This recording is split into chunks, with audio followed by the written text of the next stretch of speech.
Olá a todos, cumprimento meus irmãos e irmãs com a graça e a paz do nosso Senhor e Salvador Jesus Cristo.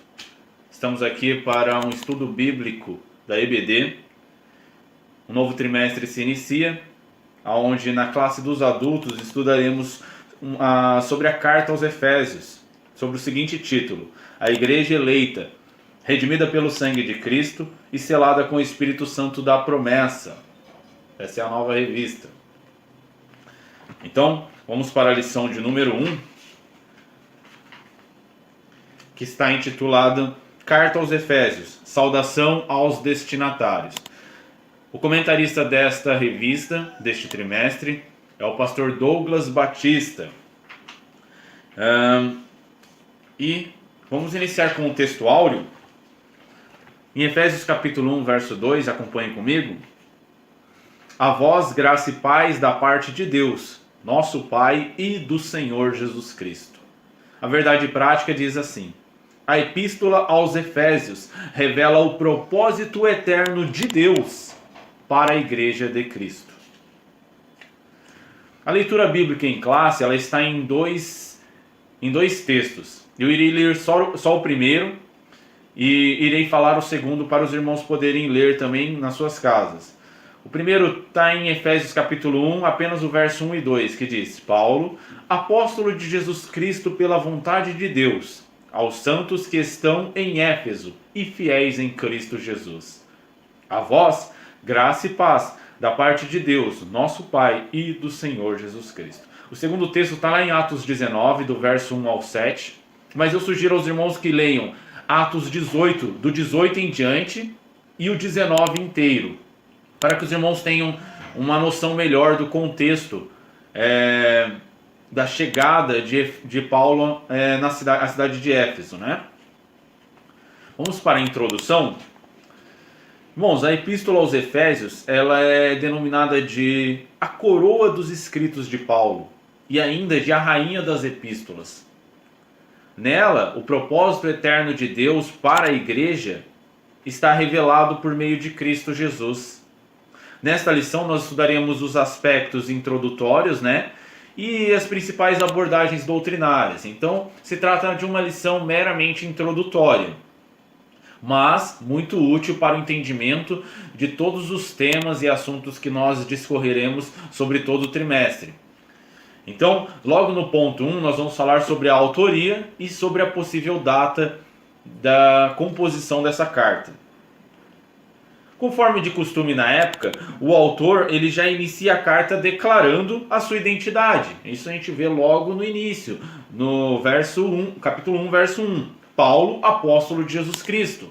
No capítulo 3, verso 1, nós vemos mais uma vez Paulo ali se declarando como o escritor daquela carta. O livro de Atos, irmãos, ele menciona que Paulo se chamava Saulo. Era um nome hebraico, mas que ele também era conhecido por Paulo. Isso está lá em Atos 13, 9. Então Paulo não era Saulo que se transformou em Paulo. Não teve o seu nome mudado. Ele tinha um nome hebraico, pois ele era judeu, mas ele também era conhecido como Paulo, porque ele tinha cidadania romana, ele tinha essa dupla cidadania. O seu nome possivelmente é uma homenagem ao primeiro rei de Israel, rei Saul, pois os dois eram da mesma tribo, os dois eram da tribo de Benjamim. Um detalhe muito importante e relevante é que na maioria das suas cartas Paulo ele reivindica a sua autoridade apostólica, porém com a seguinte ressalva: sou apóstolo, mas pela vontade de Deus. Isso está logo no verso 1 que nós acabamos de ler. Isto é, não escolhido por homens. Ele não se autodeclarou apóstolo. Não foram outros homens quem deram esse título a ele, mas ele foi chamado pelo próprio Deus. Ele era um apóstolo autêntico. Um detalhe também muito importante que nos apontará a situação em que Paulo escreveu essa carta é o fato de que Paulo, no capítulo 3, verso 11, se diz o prisioneiro de Jesus Cristo. No capítulo 4, verso 1, ele diz: o preso do Senhor. E no capítulo 6, verso 20, ele diz: o embaixador em cadeias. Todos esses aspectos juntos indicam de maneira textual que essa carta provavelmente foi escrita de uma prisão. E não à toa, os estudiosos das cartas paulinas a colocam, junto com outras 3, no que é denominado de as cartas da prisão, que são Filipenses, Filemon, Colossenses e Efésios. Então, possivelmente, muitos acreditam que ela foi escrita numa das prisões em Roma, por volta do ano 60 a 62 depois de Cristo. E a síntese do tópico primeiro é que o apóstolo Paulo é o autor da carta aos Efésios. E sua data de autoria se dá por volta de 60 a 62 depois de Cristo, durante a sua prisão em Roma. Há uma discussão num campo acadêmico sobre o local e a data, mas majoritariamente é aceitado a cidade de Roma como local e a data entre 60 e 62. Ponto 2. Destinatários. Para que cidade foi enviada? Como era esta cidade? E como era a igreja em Éfeso? A cidade de Éfeso, ela foi fundada por volta de 1050 a.C. Rapidamente ela se tornou um grande centro político, comercial e religioso, devido a ser uma cidade litorânea e portuária. O seu porto desaguava no mar Egeu. Então, cidades portuárias na antiguidade tinham uma grande facilidade para se tornarem grandes centros políticos, religiosos e comerciais. E foi assim que aconteceu com Éfeso, ao ponto de Éfeso se tornar uma metrópole na sua época, com quase meio milhão de habitantes. Ela também tinha um anfiteatro que era um dos maiores da antiguidade, que abrigavam 25 mil espectadores.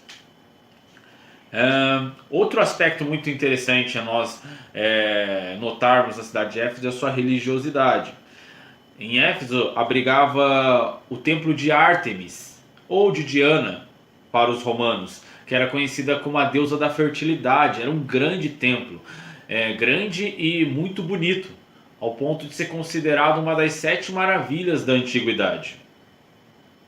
E a economia da cidade girava em torno disto. Ela dependia de milhares de turistas que sempre estavam ali em Éfeso para conhecer aquele grande templo, né? Além do mais, muitos ourives, que eram profissionais que mexiam com metais como ouro e prata, eles faziam pequenos nichos e possivelmente também imagens da deusa Ártemis para ganharem dinheiro desta forma. Então, muito do comércio, da economia da cidade de Éfeso girava em torno da idolatria que ali se tinha. Por isso, a pregação de Paulo do Evangelho, um evangelho que não admite a idolatria, desencadeou um grande alvoroço. Isso nós vemos em Atos 19, do verso 27 ao 29. Um ourives chamado Demétrio cria um grande alvoroço por conta da pregação de Paulo. Porém, apesar de tudo isso, a igreja cresceu. Apesar de toda a oposição, Paulo passou ali quase 3 anos. Logo quando ele chega lá, ele encontra discípulos, 12, né, para ser mais preciso, e ele os batiza nas águas e os conduz a receber o batismo no Espírito Santo com evidência do falar em línguas. Isso está em Atos 19, 5 ao 7. Depois ele vai em seguida evangelizar os judeus na sinagoga por um espaço de 3 meses, porém os judeus resistiram muito à ministração ali de Paulo, e Paulo se volta mais aos gentios.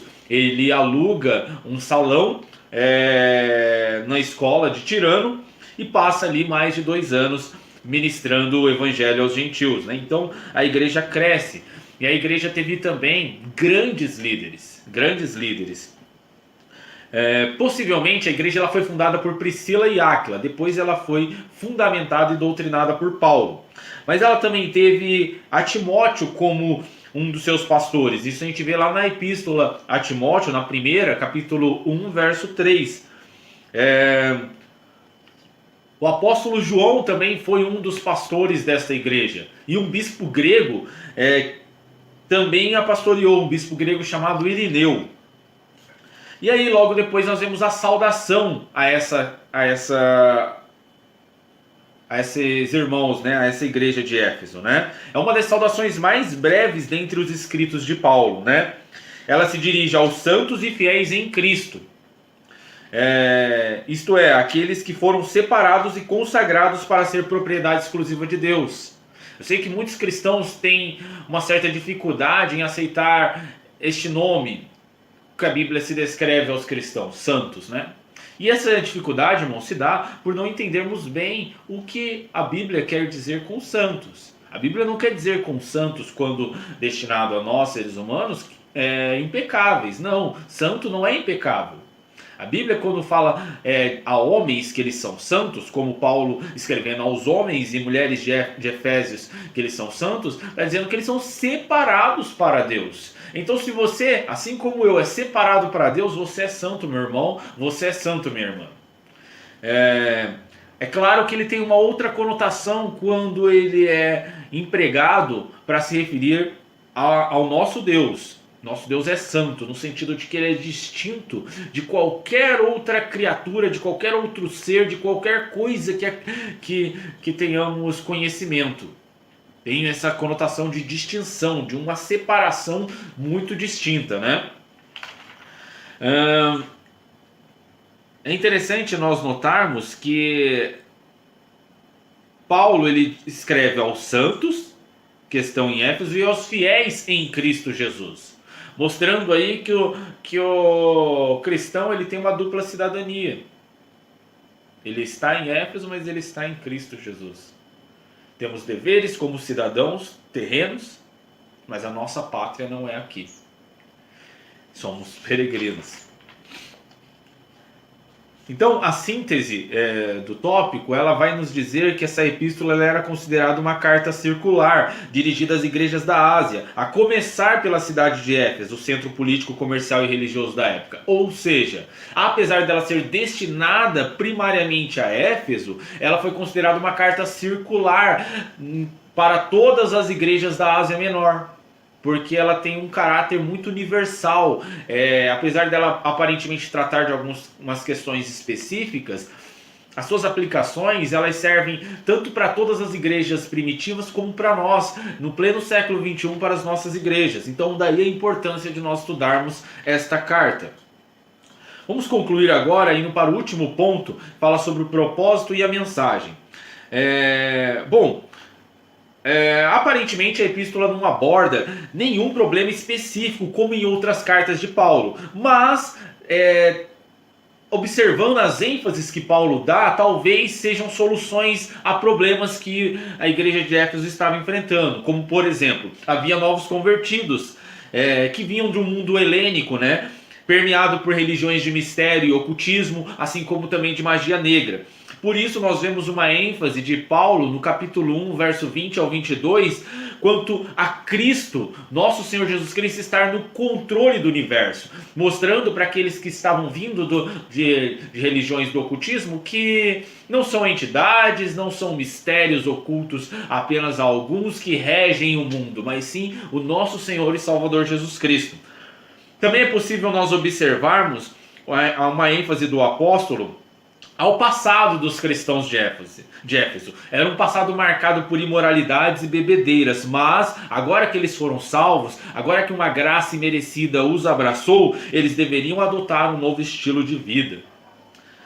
Uma outra preocupação que também se destaca de Paulo na carta é com a unidade e a paz entre judeus e gentios. Paulo ele mostra que assim como para o nosso Deus não há divisões étnicas, para nós também não deve ter esse tipo de divisão. Então, nós vemos que o propósito de Paulo nessa carta é um propósito pastoral, de aconselhar uma igreja e os seus fiéis, né? A mensagem. Qual que é a mensagem dessa epístola? Ela gira em torno de dois eixos temáticos. Jesus Cristo a cabeça e a igreja o corpo.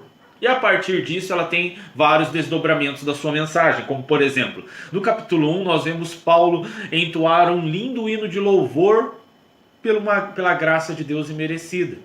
No capítulo 2, nós já vemos ele falar da condenação do ser humano. Para quê? Para dar maior ênfase à graça divina. Pois uma vez que Paulo diz que estávamos mortos em delitos e pecados, filhos da ira, que estávamos condenados, quando nos deparamos com o amor e com a graça de Deus, louvamos com muito mais intensidade. Daí nos vem a importância de toda vez que falarmos sobre o amor de Deus, falarmos também da condenação dos seres humanos. Aí depois nós vemos Paulo falando sobre a unidade da igreja, né? E no capítulo 4 ao 6 vemos aplicações mais práticas, como Paulo nos exortando a vivermos como Cristo. E ele começa falando do respeito e o amor no lar. Paulo ele destaca a importância do cristão demonstrar respeito e amor por aqueles aos quais convive.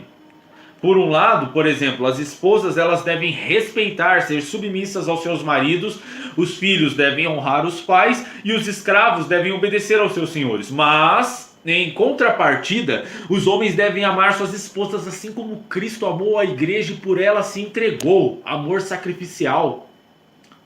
Os pais devem disciplinar os filhos, porém com mansidão. E os senhores devem ser bondosos com os seus escravos. E por fim, Paulo conclui no capítulo 6 dizendo que tudo isso é uma guerra espiritual contra principados e potestades malignas. E é uma guerra espiritual que não venceremos com nossas próprias forças, mas sim confiando em Deus e se revestindo de toda a armadura que vem dele, uma armadura espiritual. E Paulo conclui dizendo, tudo isso devemos fazer permanecendo firme na oração. Que Deus em Cristo nos abençoe, nos dê graça para aprendermos muito com o estudo dessa carta. Leia a epístola aos Efésios, é uma epístola de 6 capítulos, dá para você ler numa sentada, leia 1, 2, 3 vezes, leia e estude a revista e todos os subsídios que temos disponibilizados, e que Deus em Cristo nos abençoe, em nome do Senhor Jesus. Amém.